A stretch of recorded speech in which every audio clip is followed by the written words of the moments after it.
कांग्रेस एकजुट हो जाए तो कोई उसे हरा नहीं सकती है। ये कांग्रेस के कार्यकर्ता नहीं, राहुल गांधी भी कह चुके हैं कि कांग्रेस को कांग्रेस हराती है।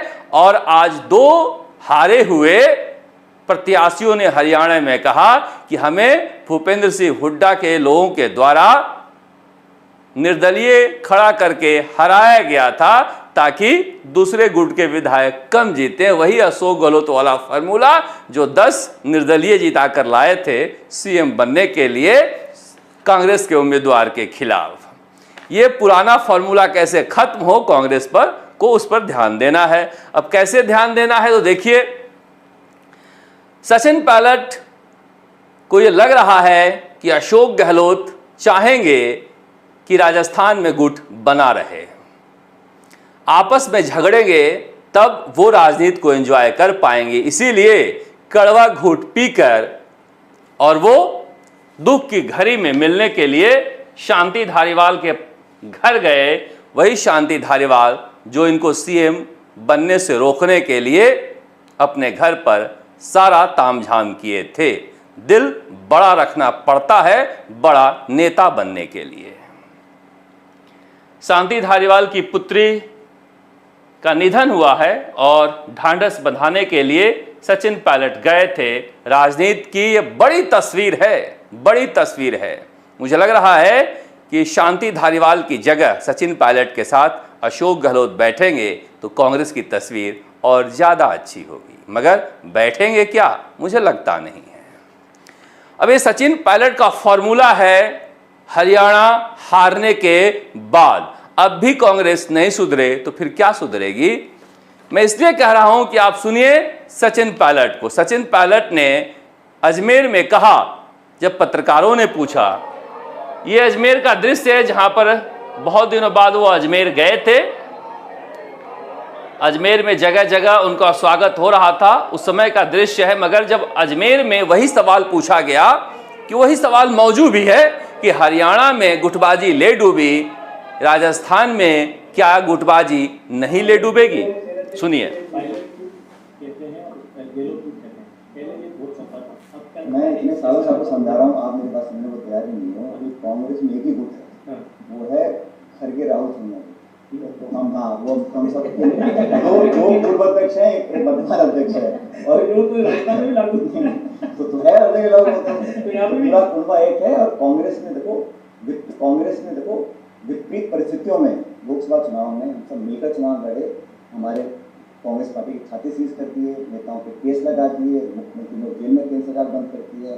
तमाम बंदिशों के बावजूद भी कांग्रेस पार्टी राहुल जी के नेतृत्व में चुनाव लड़े, सब नेता एक साथ आए, तब जाके आज हम 100 का आंकड़ा पार कर रहे हैं और देश में एक दोबारा उमंग जगी है कि विपक्ष आज मजबूत होकर भाजपा इंडिया को हरा सकता है। ये सब कांग्रेस के कार्यकर्ताओं नेताओं की मेहनत से हुआ। अब ये साथ हनुमान बेनीवाल की भी सुना देता हूँ आपको।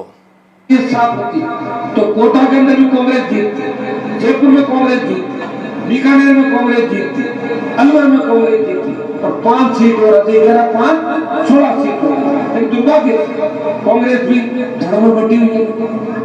अशोक गहलोत गुट, कोई पायलट गुट, एक बीच में हमारे वो रुमाल जाता है वो कह रहा मेरा गुट, तो 3 4 गुट हो गए।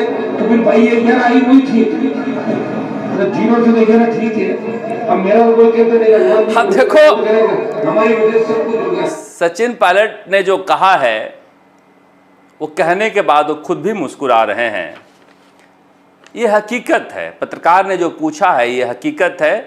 और अगर ये बात कह रहे हैं सचिन पायलट कि कोई गुट नहीं है, खड़गे राहुल सोनिया गुट है, तो फिर राजस्थान में कांग्रेस की एकाएक संभावना बनती भी है।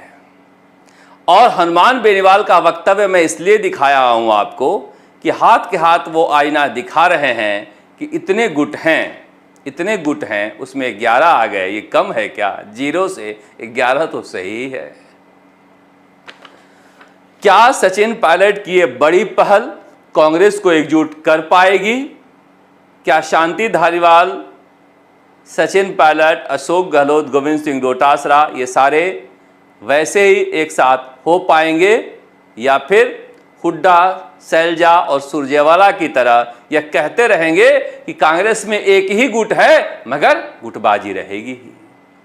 क्योंकि देखिए, अशोक गहलोत कभी नहीं चाहेंगे कि राजस्थान में गुटबाजी खत्म हो। यही उनकी संजीवनी है और इस संजीवनी को खत्म करने का जिम्मा केवल सचिन पायलट पर नहीं, गोविंद सिंह डोटासरा पर भी है। दूसरी तरफ देखिए, बीजेपी को आप चाहे कुछ भी कह लीजिए, बीजेपी में गुटबाजी हो ही नहीं सकती है। वसुंधरा राजे जैसे कद्दावर नेता कह रहा हूं कि ये जितने कांग्रेस में हैं, एक जमाने में मैंने देखा था वसुंधरा राजे की फैन फॉलोइंग क्या हुआ करती थी। मैडम तक पहुंचने के लिए 15 मिनट लग जाते थे, अगर कहीं वो जाती थी तो। आज अकेली बैठी रहती हैं। इसलिए इस आधार पर नहीं जीना चाहिए कि उनमें बहुत मनमुटाव है और उनके मनमुटाव की वजह से हम जीत जाएंगे। मैंने पहले भी कहा था कि जो सफलता लोकसभा चुनाव में मिली है वो जाति के आधार पर है और जातीय आधार कभी भी खिसक सकता है। जैसे पटेलों का आंदोलन खत्म हुआ तो गुजरात में कांग्रेस खत्म हो गई। वो सोच रही थी कि हमारे पार्टी का रिवाइवल हो रहा था, मगर वहां तो पटेलों का आंदोलन था। अब जाट किसी दिन मान जाए अगर बीजेपी से तो फिर क्या हो। क्योंकि ये समझना पड़ेगा, ध्यान में रखना पड़ेगा कि अगर 53% जाट कांग्रेस को वोट दिए हैं हरियाणा में, तो 28% जाटों ने बीजेपी को दिए हैं।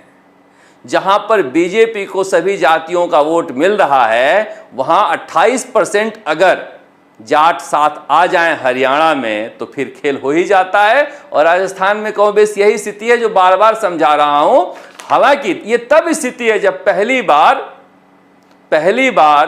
44% गुर्जरों ने हरियाणा में कांग्रेस को वोट दिया, जबकि सबसे मजबूत वोट बैंक हुआ करते थे बीजेपी के हरियाणा में। केवल 37% गुर्जरों ने बीजेपी को वोट दिया हरियाणा में। तब भी कांग्रेस की स्थिति सुधर नहीं पाई। इसलिए हालांकि राजस्थान की स्थिति थोड़ी अलग है, यहाँ मुस्लिम जनसंख्या ज़्यादा है, आदिवासी भी काफ़ी संख्या में है, मगर फिर भी कुनबा बढ़ाना पड़ेगा। और भूपेंद्र हुड्डा, सुरजेवाला और सैलजा का मॉडल जो है वो राजस्थान मध्य प्रदेश से अलग नहीं है। इसी वजह से राजस्थान मध्य प्रदेश छत्तीसगढ़ हारे थे और हार के कारणों को जानते हुए भी अगर राहुल गांधी कुछ नहीं कर पा रहे हैं और ईवीएम में बैटरी तलाशी जा रही है, जबकि बैटरी कांग्रेस की फूंकती जा रही है, तो फिर कौन इलाज करे।